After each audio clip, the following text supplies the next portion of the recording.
రైతు సోదరులకు నమస్కారం. ఆగస్టు నెలలో కూరగాయల సాగులో సరైన జాగ్రత్తలు తీసుకుంటే అధిక దిగుబడులు సాధించవచ్చు. మన రాష్ట్రంలో వివిధ కూరగాయ పంటలలో రైతన్నలు ఈ మాసంలో చేపట్టవలసిన ముఖ్యమైన పనులు మరియు సస్యరక్షణ చర్యల గురించి ఇప్పుడు తెలుసుకుందాం.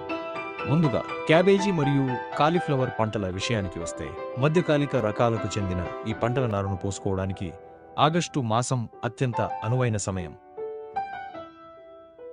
వంగ మరియు బెండ పంటలలో రైతులను ప్రధానంగా వేధించే సమస్య మొవ్వు మరియు కాయతొలుచు పురుగు. వీటి నివారణకు తలవాల్చిన వాడిపోయిన కొమ్మలను తుంచివేయాలి. అలాగే పుచ్చుకాయలను ఏరి నాశనం చేయాలి.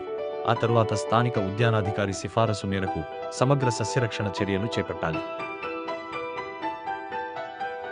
కంద పంట వేసి 80 రోజులు పూర్తయినట్లయితే, అనగా రెండవ పక్షంలో రెండవ దఫా ఎరువులు అందించాలి.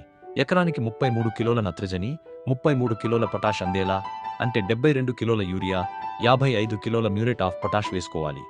సూక్ష్మ పోషక లోపాల నివారణకు 1 లీటరు నీటిలో 5 గ్రాముల అన్నభేది, 1 గ్రాము నిమ్మ ఉప్పు, 3 గ్రాముల జింక్ సల్ఫేటు, 3 గ్రాముల మెగ్నీషియం సల్ఫేటు, 3 గ్రాముల బోరాన్ కలిపి 10 రోజుల వ్యవధిలో 2 లేదా 3 సార్లు పిచికారీ చేయాలి.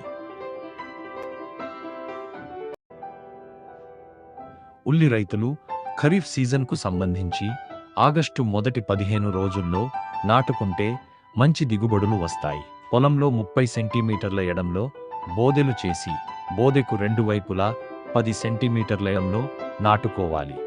నాటే ముందు ఉల్లి నారును 10 లీటర్ల నీటిలో 20 మిల్లీలీటర్ల మలాథియాన్ మరియు 10 గ్రాముల కార్బెండజిమ్ కలిపిన ద్రావణంలో 20 నిమిషాల పాటు ముంచి నాటితే చీడపీడల బెడద తగ్గుతుంది.